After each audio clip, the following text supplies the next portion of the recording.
찬송가 538장입니다.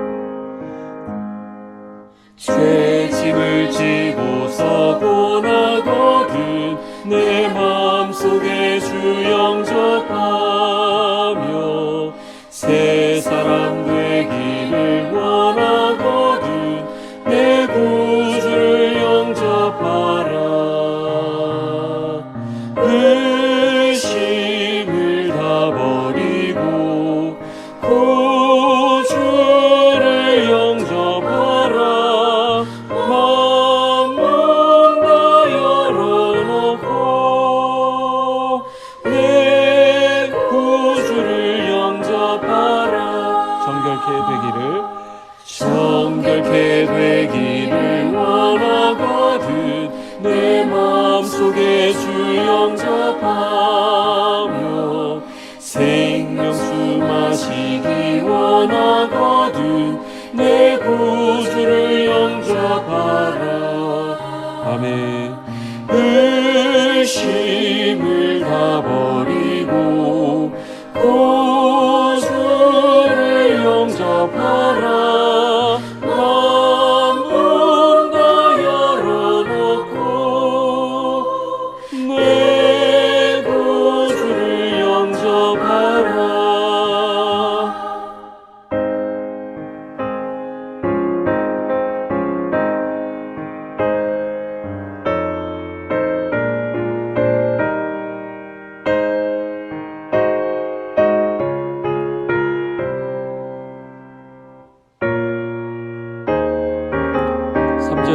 진실한 친구를 원하거든. 진실한 친구를 원하거든 내 마음속에 주 영접하며 내 맘의 평안을 원하거든 내 구주를 영접하라.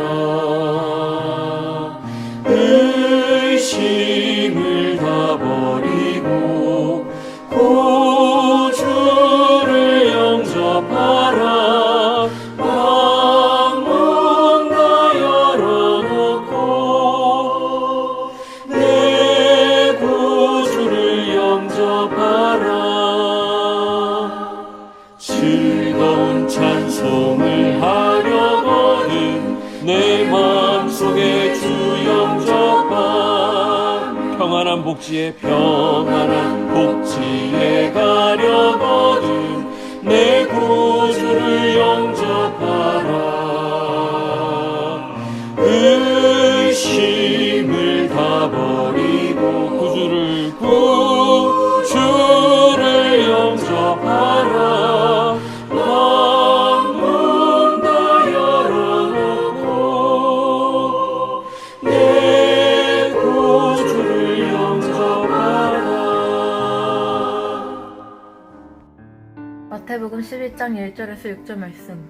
예수께서 12제자에게 명하기를 마치시고 이에 그들의 여러 동네에서 가르치시며 전도하시려고 거기를 떠나가시니라. 요한이 오게서 그리스도께서 하신 일을 듣고 제자들을 보내어 예수께 여짜오되 오실 그 이가 당신이 오니이까 우리가 다른 일을 기다리오리이까. 예수께서 대답하여 이르시되 너희가 가서 듣고 보는 것을 요한에게 알리되 맹인이 보며 못 걷는 사람이 걸으며 나병 환자가 깨끗함을 받으며 못 듣는 자가 들으며 죽은 자가 살아나며 가난한 자에게 복음이 전파된다 하라. 누구든지 나로 말미암아 실족하지 아니하는 자는 복이 있도다 하시니라. 세례 요한은 예수님의 길을 예비하고 공개적으로 대중에게 예수님을 소개한 사람이었습니다. 그러나 요한은 감옥에 갇혀 있으면서 메시아에 대한 이해의 한계를 드러냅니다. 세례 요한처럼 이렇게 대단한 인물도 인간이기 때문에 어려움을 당하면 일시적인 흔들림을 겪습니다. 그럴 때 우리는 요한을 이해해주고 품어주셨던 우리 주님을 생각해야 합니다. 그를 정죄하지 않으시고 받아주시며 올바르게 이끌어주신 우리 주님의 모습을 보게 됩니다. 오늘 본문에 세례 요한의 이야기가 다시 등장하는데요. 세례 요한은 헤로드 왕이 동생의 아내를 빼앗아 결혼한 것에 대해 공개적으로 책망하다가 투옥이 되었습니다. 요한은 감옥에서 그의 제자들을 통해 예수님이 하시는 일을 전해 듣습니다. 그러다가 그의 제자들을 예수님께로 보내어 예수님이 과연 오실 그분이신지 아니면 다른 분을 기다려야 하는지를 물어봅니다. 그러자 예수님은 구약 이사야서에 기록된 메시아 예언을 인용하시면서 자신이 지금 그 예언을 성취하고 있다는 것으로 답을 대신합니다.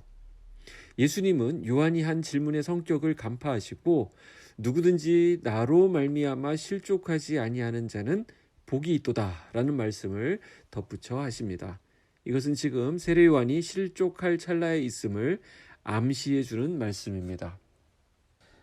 세례 요한의 이런 질문에 대해서 여러 해석들이 있지만 분명한 것은 그가 예수님의 메시아 되심을 의심했던 것은 아니라는 점입니다.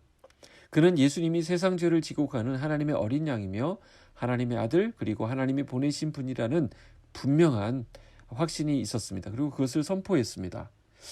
그렇다면 오늘 요한은 왜 이런 질문을 하고 있을까요? 요한은 하나님의 진노가 임박했고 예수님의 심판이 있을 것이라고 예언했는데 그는 그것이 당장 곧 이루어질 것으로 여긴 것 같습니다. 그런데 감옥에 들려오는 소리는 예수님이 죄인들과 어울리며 시시한 사람들이나 돌보고 계시다는 그런 소식이었습니다. 그것만 해도 의아한데 또 한 가지는 예수님이 메시아라면 자신을 감옥에 그대로 내버려 둘 리 없다라고 여긴 것 같습니다. 요한은 주님을 위해 많은 일을 했고 심지어 사람들이 그를 향해서 메시아냐고 물어볼 정도로 뛰어난 사역을 했는데도 불구하고 예수님이 수많은 사람들은 구해주시면서 정작 자신이 갇혔을 때는 아무 일도 해주시지 않는 것에 대해서 이해하고 받아들이기가 어려웠던 것 같습니다. 그래서 그는 예수님이 메시아라면 이제 자기를 위해 뭔가 해주셔야만 하는 게 아닌가 하는 그런 마음에서 그런 서운한 마음에서 이런 질문을 했고 예수님이 지금이라도 자기를 돌봐주시도록 요청했던 것 같습니다. 이것을 통해서 우리는 무엇을 알 수 있습니까? 메시아에 대한 요한의 관점이 완전하지 않았다는 것입니다. 오늘날에도 예수님을 따르다가 사람들이 내가 이 고생하는데 왜 주님은 가만히 계시나? 다른 사람들은 잘도 도와주시면서 왜 나에게는 아무 일도 하지 않으시는가? 하면서 실족하는 일이 있습니다. 이것은 다 주님에 대한 이해가 부족하기 때문입니다. 우리가 하나님의 뜻을 깨닫고요. 또 하나님이 인도하시는 그 길에 대한 이해를 하게 되면 이런 마음을 갖지 않습니다. 그래서 우리는 끝까지 실족하는 일이 없이 주님을 따라야 합니다. 그것이 복입니다. 요한의 일을 교훈 삼아서 우리가 주님을 따르다가 실족하지 않게 되려면 어떻게 해야 되는가? 그래서 몇 가지 살펴보도록 하겠습니다. 실족하지 않으려면 첫째, 나를 기준으로 주님을 판단하지 말아야 한다는 것입니다. 예수님이 메시아인 것은 그분이 내가 원하는 뭔가를 하시냐 마느냐에 달린 것이 아닙니다. 세례 요한을 감옥에서 꺼내주지 않아도 예수님은 여전히 메시아이십니다. 내가 원하는 일을 해주셨다고 예수님이 좋은 분이 되시는 게 아닙니다. 반대로 내가 원하는 것을 안 해주셨다고 해서 하나님이 불의하신 것이 아니라는 사실이죠. 그러니까 내게 일어난 일들과 전혀 상관없이 하나님은 그 자체로 영광스러우신 분이십니다. 그리고 그분의 일들은 그분의 계획대로 진행될 것입니다. 이 사실을 받아들일 때 우리는 주님을 따르다가 실족하지 않을 수 있습니다. 나를 기준으로 주님을 판단하지 않는 것입니다. 두 번째로 우리가 실족하지 않기 위해서는 내 생각을 고집하지 않아야 합니다. 이사야 55장 8절 9절에 보면 이는 내 생각이 너희의 생각과 다르며 내 길은 너희의 길과 다름이니라. 여호와의 말씀이니라. 이는 하늘이 땅보다 높음같이 내 길은 너희 길보다 높으며 내 생각은 너희의 생각보다 높음이니라. 그랬습니다. 인간이 추구하는 것과 하나님이 추구하시는 것은 상당히 다릅니다. 인간이 주로 추구하는 것은 행복과 성공입니다. 그러나 인간의 행복이라고 하는 것은 어디서 나옵니까? 하나님으로부터 나옵니다. 하나님과의 관계에서 형성되는 것입니다. 죄와 단절하는 것으로부터 우리의 행복이 시작됩니다. 결국 인생의 성공도 하나님의 말씀을 순종하고 그 뜻에 따르는 데 있습니다. 그렇기에 우리의 삶의 진정한 행복과 성공을 원하시는 하나님은 아주 많은 부분에서 우리의 생각과 다르게 일하십니다. 우리의 생각대로 하면 그것은 파멸이고 멸망이고 오히려 망하게 되는 경우가 많습니다. 그러므로 이러한 주님의 생각에 나를 맞춰야지 내 생각대로 주님이 일하시기를 고집해서는 안 된다라는 것이 우리가 실족하지 않는 비결이 되는 것입니다. 마지막 세 번째로 우리가 실족하지 않으려면 주님이 하신 큰 일들을 기뻐해야 합니다. 요한은 예수님께서 그분의 길을 가시는 것으로 기뻐해야 했습니다. 바울이 어땠습니까? 바울은 육체에 가시가 있었지만 또 자기의 뜻과 다르게 일들이 펼쳐지지만 그것과 상관없이 주님 안에서 기뻐하고 또 기뻐했습니다. 다윗은 어땠습니까? 도망자 신세로 여기저기 전전하면서 동굴 속에 숨어 있기도 했습니다. 그러나 그곳에서 다윗은 시를 통하여 하나님을 경배하고 찬양했습니다. 이것이 참된 신앙이죠. 내가 감옥에 있든 동굴에 있든 하나님은 여전히 우리의 하나님이 되십니다. 내 형편과 상관없이 하나님을 찬양하는 것이 참된 신앙입니다. 우리가 하나님을 신뢰하고 의지해야 할 이유입니다. 하나님은 그런 분이십니다. 하나님은 내 생각보다 더 높으신 분이십니다. 하나님과 우리는 하늘과 땅만큼의 차이가 있습니다. 하나님이 내 생각대로 일하시기를 고집하지 말아야 합니다. 그리고 내 생각과 다르게 나타난 주님의 큰 일들을 우리가 기뻐하고 찬양하는 우리가 되어야 하겠습니다. 오늘 말씀은 우리에게 많은 것을 생각하게 합니다. 세례 요한도 예수님에 대해서 제한적인 생각을 가졌듯이 우리도 오랫동안 신앙생활을 한다고 하지만 예수님과 우리 또 믿는 부분에 대해서 모든 것을 다 알 수는 없습니다. 더군다나 인간인 우리는 하나님의 일하심, 하나님의 계획을 다 이해할 수 없습니다. 그렇기 때문에 우리는 어려운 순간이 닥쳤을 때 하나님의 선하심을 믿고 우리의 믿음이 흔들리지 않도록 해야 합니다. 사람들은 자신들이 기대하는 대로 되지 않으면 의심하고 흔들리는 경향이 있습니다. 그러나 하나님은 내 마음대로 내 뜻대로 움직일 수 있거나 내가 원하는 것을 언제든지 얻어내기 위해서 존재하시는 분이 아니라는 사실을 우리가 기억해야 합니다.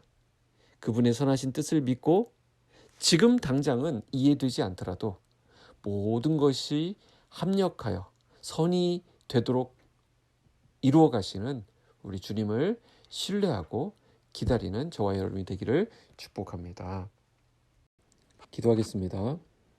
우리의 생각과 다르신 하나님 아버지, 주님의 크고 위대하심을 인하여 하나님을 찬양하고 하나님을 경배합니다. 당장은 이해가 되지 않는다 하더라도 모든 것을 합력하여 선을 이루시는 주님을 신뢰합니다. 고난의 순간에도 우리의 인생의 주인이신 주님만 붙들기 원합니다. 우리 뜻대로 안 되고 또 우리의 기대에 못 미치는 것이 현실이라 할지라도 우리가 실망하지 아니하고 주님만 믿고 따르는 하나님의 자녀들 되게 하여 주시옵소서. 주님, 아프가니스탄에 핍박받는 우리 성도들을 위하여 기도합니다. 그들이 극도의 박해 가운데 가족으로부터 또 지역 공동체로부터 따돌림을 당하고 그런 어려운 가운데 있지만 예수 그리스도를 믿고 예수 그리스도를 증거하고 예수 그리스도를 자랑하게 하시니 감사를 드립니다. 그들이 그들의 일상생활에서 주님을 위한 증인으로 더욱 빛나게 쓰임받게 하여 주시옵소서. 박해의 현장에 있는 자들을 주님이 특별히 보호하여 주시고 또 그들을 지원하기 위해 수고하는 주님의 종들에게 하나님의 특별한 지혜와 담대함을 허락하시고 공급하여 주시옵소서. 거룩하신 예수님의 이름으로 기도하옵나이다. 아멘.